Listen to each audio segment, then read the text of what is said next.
If a company can't even help people, I'll quit on my own accord. Fire me. I am care. I know I have a tendency to get too heated. I'm aware of it, truly. But the words from the CEO in front of me were absolutely unacceptable. My name is Dylan. I work in sales for a security firm. I always wanted to be a police officer and even took up boxing because of it. However, due to certain reasons, I had to give up on the dream. But now, I'm satisfied because I can work in security, protecting people. However, I must admit I've never gotten used to the daily packs of ways. Being a big guy, I'm always concerned about getting in people's way. Even today, I tried to make myself smaller, taking up as little space as possible on the train. Today, I was heading to a business meeting at a newly opened office. My boss was supposed to accompany me, but he'd sent word he'd be coming straight from an out-of-town trip, so I was alone on the train. Unlike the morning rush, it was slightly less crowded in the afternoon, so I was able to get a seat. Thinking I'd review some details about the client, I reached into my bag. That's when I heard it. "Leave me alone. I've told you I'm not interested." A clearly distressed woman's voice caught my attention. Looking over, a young woman who looked like a college student was being approached by a blonde, slick-looking guy. "What's your problem? I told you I'd pay you good money. What's the catch? Trying to up the price. You're greedier than you look." "It's not about that. I just don't trust you, that's all." "Well, despite my humble request, you get carried away, stupid girl." Before I knew it, the man grabbed her wrist, attempting to pull her towards him. "Help! Somebody, please." She frantically looked around for help. Without thinking, I intervened, placing myself between the two. I stepped forward to shield her, looking down at the man. Given my tall stature and strong build, I posed a bit of a threat to him. "What are you doing to this lady?" "None of your business. Move out of the way." The man tried to grab me, but I swiftly brushed off his hand and sidestepped. Unable to stop himself, the man clumsily tumbled to the floor. "What the hell? I didn't do anything. Just dodged. This is a public space, you know. Avoid causing a scene and bothering other passengers." I then checked on her. She looked shocked but thankfully didn't appear injured. What happened here? Suddenly, a conductor came in a hurry. Just as we were at the station, the door opened and the man made a quick escape. "Are you both okay?" Hearing the conductor's voice, I turned to her, and she bowed her head towards us. "Yes, thank you." Her face softened with relief. She seemed cool at first, but her smiling face looked somewhat youthful. Judging by her attire, I guessed she was a college student, and that seemed about right. "Do you know that guy?" "Well, he's been bothering me a bit about work. I never thought he'd resort to violence, especially in such a confined space. I'm sorry to ask this, but can we get a statement from you? It's protocol." At the apologetic tone of the conductor, we both nodded. It looked like we'd be questioned at a station near her residence. I'd probably be late for my meeting, but it couldn't be helped. I quickly texted my boss and put my cell phone back in my bag. She's a junior at a nearby private college, and her name is Lisa. After talking with her for about an hour, she'd asked for my contact info. I was concerned about a business meeting, so I handed Lisa my business card and quickly headed to the site.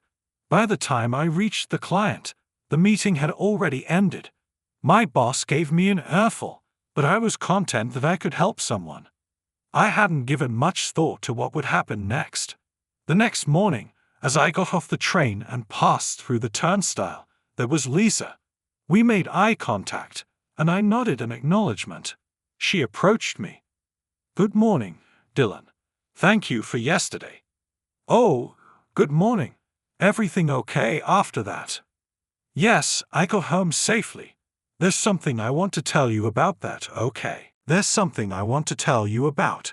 The situation on the train got spread on social media, and that guy, Jake, has been ridiculed. There are some pretty harsh comments. He seems really mad on social media. Jess, there might be some retaliation. Please be careful, Dylan. I just wanted to tell you that. It seemed that was all Lisa wanted to share. She nodded and then quickly left. She has this mysterious vibe, different from the usual bubbly college girls I often see. She gives off a cool impression. She's much younger than me, but I feel like I can't defy her. Despite her stoic demeanor, there's something charming about her. When I arrived at the office, my boss immediately approached me. Dylan, the CEO wants to see you. Head there now. My boss's tone was cold. He's probably upset about me being significantly late to the client meeting yesterday. I bet the CEO is talking about that too. I felt uneasy, but had no choice, so I quickly headed to the CEO's office. Dylan, I heard there was an incident on the train yesterday. That was the first thing the CEO said. Our CEO, the second generation in charge, is a laid-back sort of fellow, more like a spoiled young master than anything. He might seem a little unreliable as a CEO of a security firm. I haven't had much to do with him, so I don't know him too well. I nodded in response to his words, and he seemed a bit distressed. Well, the situation has blown up on social media, and it's become problematic. What do you mean by problematic? I don't think I did anything wrong. Well, yes, but... The CEO's words were slurred, and he seemed evasive while saying, "This is troublesome." The way he kept sneaking glances at me was a tad bit irritating. Did you have our company badge on? That's why I've been identified, and the other party is furious. They're lodging a complaint. What? You mean the guy who was about to get violent with Lisa? Mind your words. That man is the son of one of our major clients. He claims you embarrassed him and has complained through the company. We have to think about your situation since they are a significant client. We can't just ignore this. How about a transfer, just for a few years? Transfer? Where to? It's a bit far, but we've just secured a contract for facility security in Nebraska. It's a bit out of your usual job scope, but it was you who caused this issue after all, the CEO said with a half smile. I realized this was likely a demotion. Even though he knew their demands were unreasonable, he seemed willing to sacrifice me to smooth things over. We can't have an employee causing issues working at the headquarters. You understand. But all I did was try to help. Your intentions were noble, but they've done their research on you. Your father, he's a criminal, right? My heart sank at the CEO's words. It's true, my father is in prison. He's divorced from my mom, and I've cut ties with him. Still, the truth haunts me. Because of my father, my mom and I had to move away from our hometown. I've recently been able to spend my time peacefully. However, the weight of society's prejudice is still heavy. I thought you had kept it hidden well until now, but if I had known that, I would never have hired you in the first place. Still, you should feel lucky you weren't fired. I've cut ties with my father, so he has nothing to do with me. I'm offended. Even if you say so, others might not see it that way. Having you in the main office causes various problems. Your very presence harms the company. Why did I have to hear all this? I clenched my fist tightly. Seeing my reaction, the boss looked at me with disdain and spoke. Resorting to violence. No wonder people say sons of criminals are just trouble waiting to happen. What's this about wanting to help people? In the end, people like you can't do anything. I felt my blood boil at his words. If I punched him now, I'd be playing right into his hands. If I hurt him, it might become an assault case. I clenched my teeth and bore it silently. I closed my eyes and counted to 6 in my head. Doing that helped me calm down just a bit. Taking a deep breath, I summoned all my strength and shouted, "If this is a company that can't help people, then I quit. Fire me or whatever." Getting too heated is one of my bad habits. I know it, but still, the words of the boss in front of me was something I could never forgive. After being told by the CEO to get out, I left the company and was heading to the train station. Wondering what to do next, I went to a bookstore near the station. While flipping through a job magazine, a woman approached me. "Oh, Dylan, aren't you supposed to be at work?" "Hi, it's nice to see you again, Lisa." Lisa was the one who called out to me. As she looked up at me, she had a few complicated books and a fashion magazine in her hands. She gave off a mysterious vibe, but looked her age, which gave me butterflies. "Job magazine? Are you changing jobs?" "Yeah, kind of." "Is it because of what happened yesterday?" At Lisa's words, I tried to play it cool, but I couldn't. My friends often joke about how easily readable I am, calling me an open book. I'm not good at hiding things. "I'm sorry. It's my fault, isn't it?" No, it's my fault. Some family issues came up, and I decided to quit." "You mean your wife?" "No, I'm single. It's my dad. But never mind that. So, I thought I might look for a new job. I have some savings, so I'll be fine for a while." Lisa looked down, deep in thought. Then suddenly, looking up, she gazed deep into my eyes. "Dylan, how about becoming a bodyguard?" "What?" Caught off guard, before I knew it, she had grabbed my hand and was leading me somewhere. I found myself in an office room. "What's this place?" "My company." "What? But aren't you a college student?" "Starting a business in college, isn't that rare, right?" She then guided me to a sitting area partitioned off in the corner of the room. Several people were working in the office, the sound of keyboards clicking away. She spoke briefly with someone in the back and then turned back to me. "Well, I'm technically the CEO here. Started this company a while back, turned a profit here and there, and now we've grown big enough to have this office space. We develop apps targeted at young women, and I guess we made about $50 million last year. We're a legit business, so we offer decent benefits, health insurance, and all that jazz." "Whoa, hang on a sec. You're going too fast for me to keep up." "Oh, I'm sorry. Would it help if I start from the beginning?" "Oh, Lisa, don't you think you should do something about that habit of yours of going off on tangents?" While I was racking my brain, a slender man with glasses brought me a cup of coffee. "Nice to meet you. I'm Luke. I co-own this place with my sister. Think of this place as a co-working space. I heard about you from my sister yesterday. Thank you for helping out." You're welcome." Lisa can be a bit blunt and has had her share of troubles. As her brother, I worry about her. "Do you really need to explain all this now?" Lisa looked slightly annoyed as she shot her brother a glance. The familiar vibe between the siblings made me chuckle a bit. To be honest, I've always hoped she'd have someone to look after her. She's a genius, and many companies are after her. It would be a disaster if someone took forceful ways on her, like what happened yesterday. We would be so grateful if someone like you could serve as her bodyguard." "A genius?" "Yes. Call me a proud brother, but she's been involved in app development for years. Last year, she released a photo editing app that became a huge hit, and there are several others." As Luke listed the apps, I realized I had heard of them. I knew she was talented, but I had no idea she was this accomplished. I was at a loss for words. "We'd like to formally hire you. Would you consider it?" "I mean, I'm very honored. I just lost my job, so I'd gladly accept." When I replied, Luke reached out for a handshake. And here I am. Lisa, sitting in the corner of the couch, looked a bit sulky, but in this moment, she looked endearing.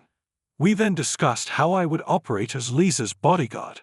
I'd drive her to and from work, and when there were company errands, we'd go together. Other times I'd take on some light chores around this office. Even though I'm older, Lisa is technically my superior, so I decided to be respectful towards her. But she told me to be at ease. She said it makes conversations more straightforward. I'm not great with polite expressions, so I was grateful for that. Our main concern is about Jake, right? Why is he after you? Lisa frowned with a hint of annoyance and responded. Jake's the third son of a pretty reputable company. His older brothers are outstanding, but he seems to know he's not up to par. He thinks that if he can't achieve much during college, he won't be the successor. So he targeted me. He probably believes that if he can take over my company, all the profits will be his. If he can't maintain the app, he'll plummet in no time. He wants to take over the company. I asked. Exactly. At first, he tried to sweet talk, almost like a honey trap. When that didn't work, he started to harass. He's so childish and persistent. It's irritating. We go to the same school, and I've heard nasty rumors about him, so I've been wary. Lisa sighed deeply, showing her genuine distress. Harassment like what exactly? I asked. Spreading weird rumors at school, cyberbullying on social media, and then there are these threats, she said, showing me a large number of threatening letters. They contain some pretty vulgar words. I know a detective. Maybe we can consult him, I suggested. Really? But do you think it's something we should take to the police? She asked. It's better to have a record of these things. Let's gather evidence, I said. I called up an old high school buddy of mine, John. We don't meet often because he's super busy, but he's one of the few friends I still keep in touch with. I reached out, and he quickly responded, willing to listen. He hasn't changed much since high school. Back then, we were buddies on the same wrestling team.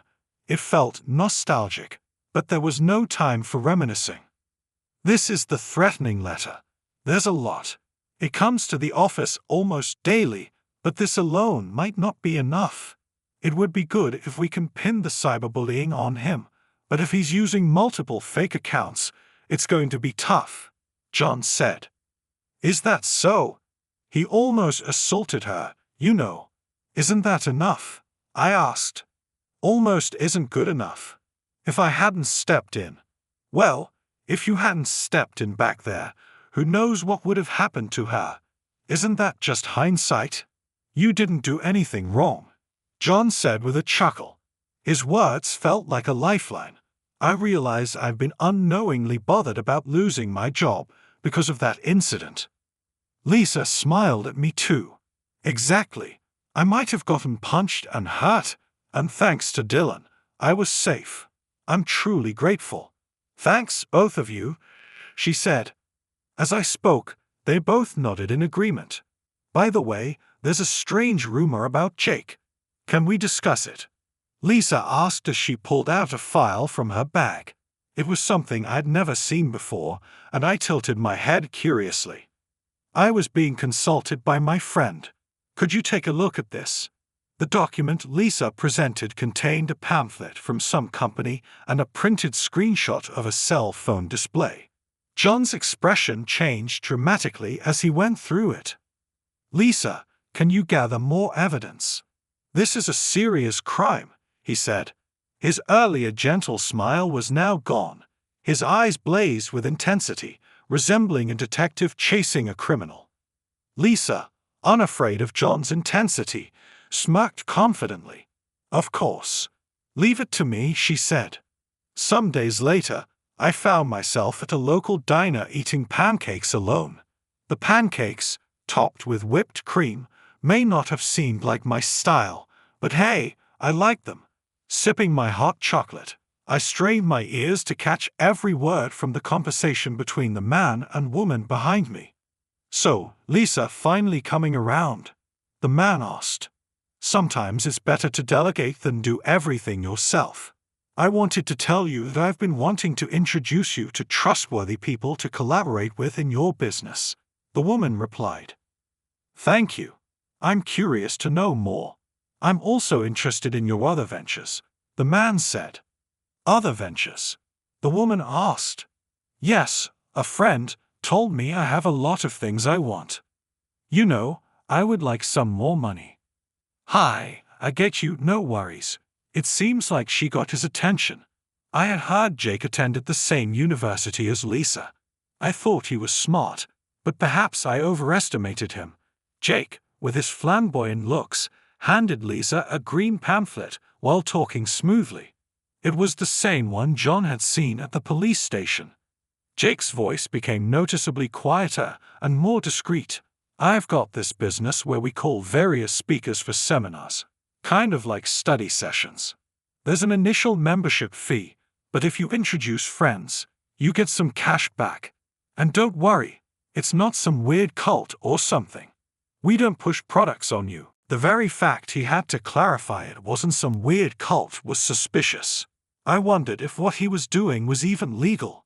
Looking at the brochure, Jake seemed eager to explain the profitable strategies, the kind of people you can meet, success stories, and such. He seemed unaware that Lisa was becoming indifferent, only offering half-hearted responses. Additionally, he chatted on about private stocks and foreign currency investments. Meanwhile, Lisa was amusing herself by wetting a paper bag for a straw and watching it wriggle.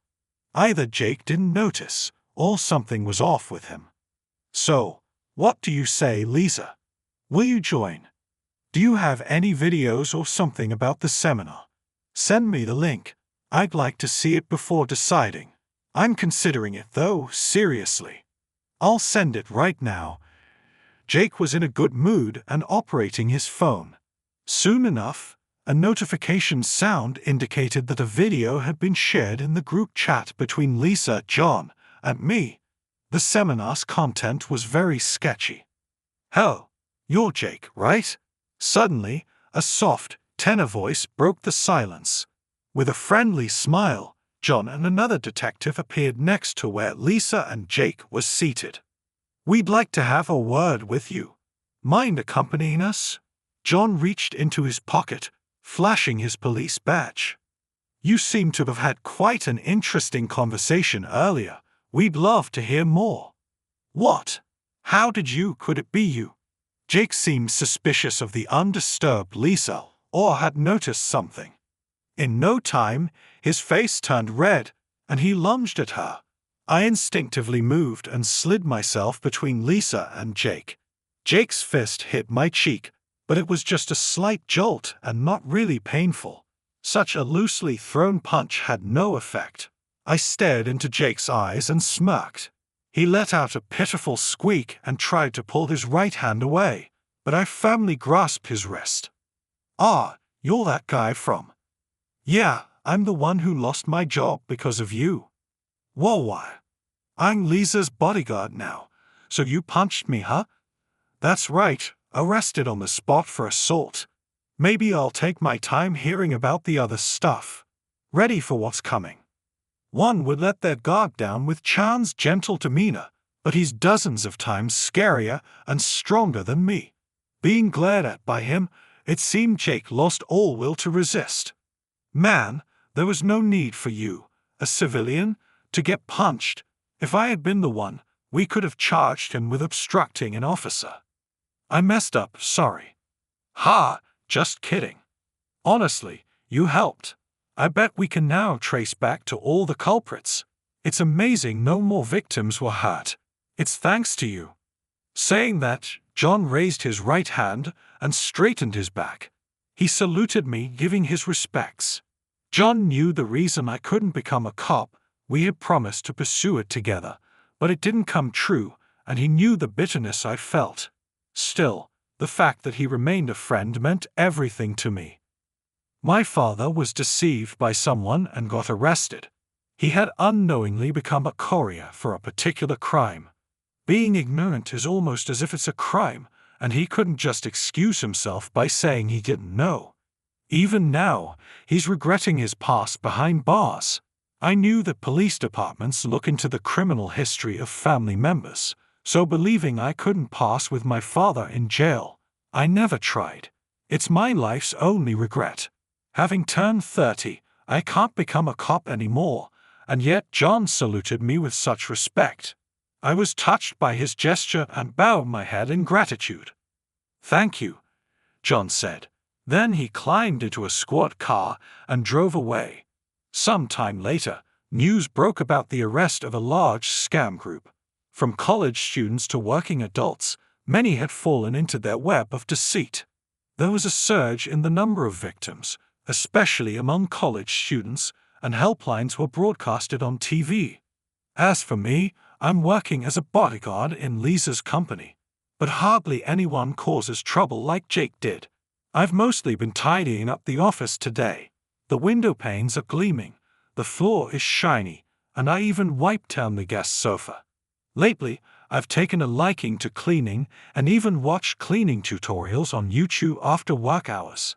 Cleaning can also be a form of exercise, so it's killing two birds with one stone. Lisa, reflecting on recent events, is enthusiastic about developing an app to help women easily send out SOS signals. She also mentioned organizing an awareness event in college to prevent scams. She's currently on her college break and is fervently working on her computer in the office every day.